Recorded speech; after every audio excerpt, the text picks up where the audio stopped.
Bonne nouvelle, bonne nouvelle. Je vous salue au nom de Jésus-Christ de Nazareth. Je suis Joséphine Sana. Je sers le Seigneur avec mon époux en France. Alors, ce lundi 11 mars, Dieu a voulu que je sois programmée dans ce chant qui est grand, qui est vraiment bénéfique pour le peuple de Dieu. Je vais prier. Je voudrais joindre ma joie à ceux des anges et aux 4 êtres vivants et des 24 vieillards qui se prosternent devant le Saint des Saints, le Roi de gloire, le Créateur des cieux et de la terre, le Tout-Puissant, pour dire honneur, gloire, majesté, élévation, que le soit rendu. Je te loue pour la vie que tu m'accordes à moi, à mon frère, à ma sœur, qui écoute cette prière, pour la vie que tu soutiens, que tu nous accordes par ta miséricorde. Merci Seigneur mon Dieu, Père de gloire, Papa, d'être présent. Seigneur mon Dieu, à nous écouter, à nous accompagner. Que ton nom soit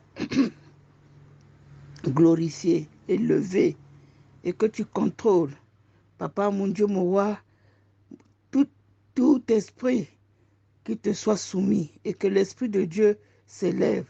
Reçois mon adoration pour cette occasion, en cette occasion, dans le nom de Jésus-Christ de Nazareth. L'exhortation que nous faisions ce matin, c'est dans le livre de Jean, dans le livre de Jean 15, versets 1 à 8. Je veux lire Jean 15, versets 1 à 8. La parole de Dieu nous déclare: c'est moi qui suis le vrai cep, et mon Père est le vigneron. Tout sarment qui est en moi et qui ne porte pas de fruit, il enlève, et tout sarment qui porte du fruit, il le taille, afin qu'il porte encore plus de fruits. Déjà vous êtes purs à cause de la parole que je vous ai annoncée. Demeurez en moi et je demeurerai en vous. Le sarment ne peut pas porter de fruits par lui-même sans rester attaché au cep. Il en va de même pour vous si vous ne demeurez pas en moi. Je suis le cep, vous êtes les sarments. Celui qui demeure en moi et en qui je demeure porte beaucoup de fruits, car sans moi, vous ne pouvez rien faire. Si quelqu'un ne demeure pas en moi, il est jeté dehors comme le sarment et il sèche, puis on ramasse les sarments et on les jette au feu et ils brûlent. Si vous demeurez en moi et que mes paroles demeurent en vous, vous demanderez ce que vous voudrez et cela vous sera accordé. Ce qui manifeste la gloire de mon Père, c'est que vous portez beaucoup de fruits. Vous serez alors vraiment mes disciples. Amen. Bien-aimés dans le Seigneur, j'ai tremblé pour parler à un peuple aussi important, le peuple sur qui Dieu a payé le prix. Christ est le cep, le vrai cep. Dieu qui est son Père est le vigneron, qui s'occupe des sarments afin qu'ils portent de nombreux fruits. Les sarments représentent tous ceux qui se réclament de Christ. Ceux qui portent beaucoup de fruits, ce sont des vrais croyants, des vrais chrétiens qui vivent en harmonie avec notre Dieu, qui vivent en complicité, qui sont au pied du Maître, qui savent que le cep est leur provision. Alors, ils sont immondés par le Père. D'autres, certainement, sont improductifs,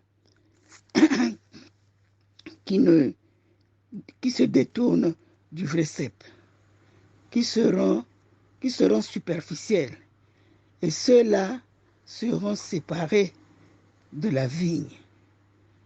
jetés au feu. La vigne, le cep, est une plante très productive.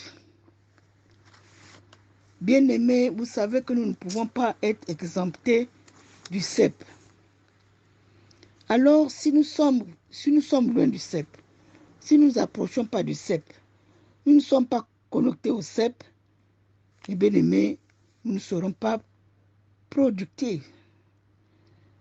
Deux soins sont donnés. Il y a la coupe et la taille. On taille le sarment productif. L'improductif est coupé.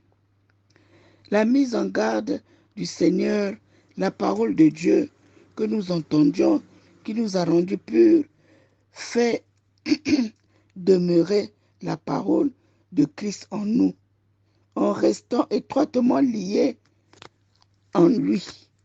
Et bien aimés, nous savons que nous ne pouvons pas être exemptés de la parole de Dieu.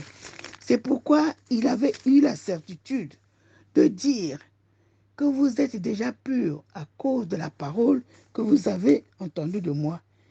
Tel n'est pas le cas si on est séparé de Christ, qui freine les autres membres, qui fait qu'ils deviennent un objet de scandale.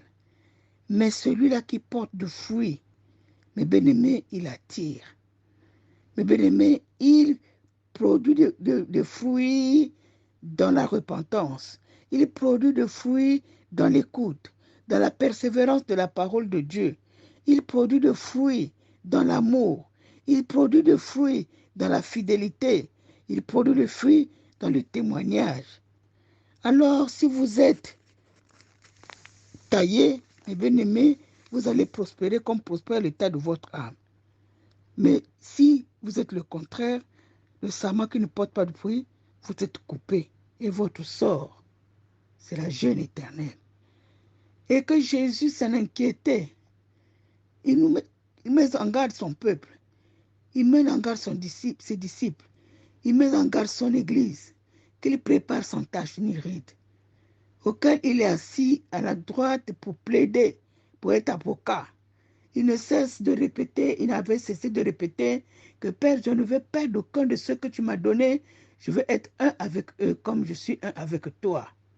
Cette parole aussi nous le dit d'une façon. Il veut nous rapprocher de lui. Il veut nous enseigner. Il nous met en garde. Faites attention. Suivez-moi. Écoutez-moi. Pratiquez ma parole. J'étais dans ce monde. Je n'ai pas fait les choses de ce monde. Alors vous savez que moi j'ai donné ma vie pour vous, pour que vous puissiez avoir la vie éternelle. Alors si vous demeurez en moi, vous pratiquez cet amour, vous serez en accord avec mon Père. Tout ce que vous demanderez, il vous l'accordera. Et la gloire de Dieu se manifestera puissamment. Et le témoignage et la renommée de Jésus, ça va s'accroître dans toutes les contrées. On saura que vous êtes mes disciples. On saura que vous êtes les sarments qui ont porté du fruit. On saura que vous êtes les sarments qui étaient émondés par mon Père, connectés à moi, qui suis la racine qui donne la vie. Bien-aimés, soyons ceux-là qui écoutent, qui mettent la parole de Dieu en pratique. Nous avons un Père qui avait donné sa vie, qui avait donné la vie de son Fils pour que nous puissions avoir la vie éternelle. Et c'est cela à laquelle que nous devons être attachés. Cette vie éternelle que nous préparions, bien-aimés, à être bénis sur cette terre pour que nous puissions ce jour-là hériter le royaume, être co-hérité avec Christ. C'est la destinée qu'il nous a réservée. Soyons bénis et fortifiés, mes bien-aimés, car Dieu nous aime. Amen. Et je vais prier le Seigneur.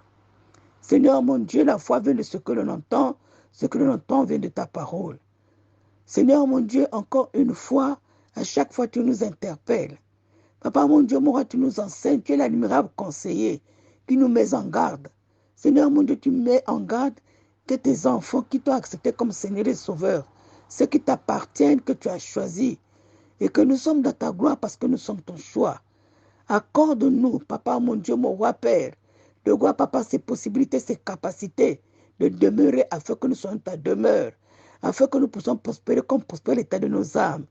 Parce que tu ne laisses pas ta gloire à quelqu'un, ta parole sort pour, papa, mon Dieu, mon roi Père, créer des effets réels pour que, Seigneur, mon Dieu, nous puissions marcher dans la pureté de la parole de Dieu qui nous donne la vie en abondance, la vie éternelle.